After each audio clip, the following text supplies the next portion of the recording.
আবার আচ্ছা এই বাতাস লাগে না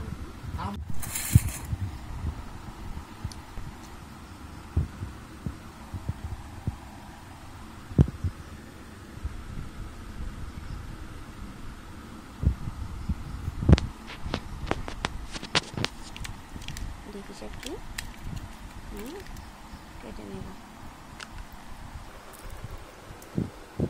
সাইজের পরে দেখি একটু সবগুলো কেটে নেব দেখি সাথে বাটি দিয়ে আমি গোলগুলো করে কেটে নেব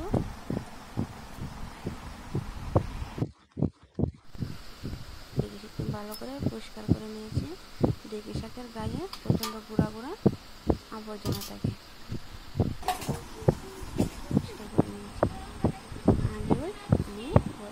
ঘরের আতপ চাল আমি ভিজিয়ে রেখেছিলাম বেটে নিয়েছি বেটে নিয়ে একটা বাটি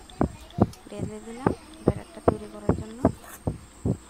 দিয়ে দিলাম আস্ত গোটা একটা পেঁয়াজ দুটা কাঁচা লঙ্কা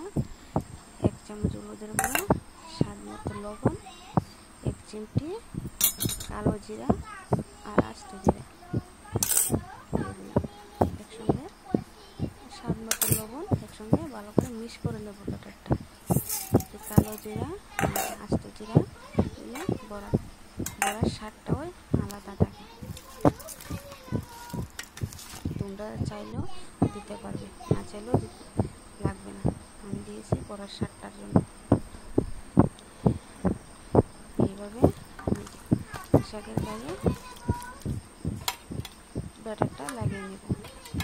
ব্যাটারটা ভালো করে না লাগালে বড়াটি ছিঁড়ে যাবে মানে সবটি 3-4টা বড়া একলগে মানে লাগবে না এভাবে আমি লাগিয়ে কড়াই গরম করে দিয়েছি দিয়ে দিলাম সরষের তেল তেলও গরম হয়ে গেছে দিয়ে দিলাম বড়া লো গরমে ভাজবো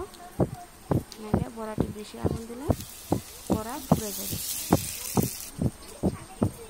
দেখুন দেখি শাকের দুকাটিও আমি এইভাবে মিক্স করে নেব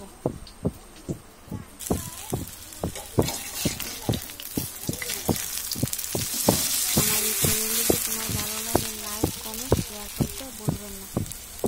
বন্ধুরা এত কষ্ট করে ভিডিও বানায় কিন্তু কেউ লাইক কমেন্ট শেয়ার করেন না প্লিজ একটু দয়া করে একটু লাইক করে দেবেন সমান দেখুন লাল লাল করে ভেজে নিয়েছি কম আছে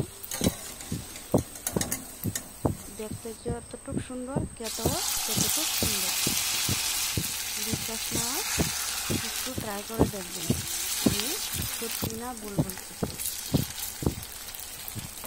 আর যদি ভুল বলে থাকি আমার চ্যানেল তোমরা দেখো না কেটে দিও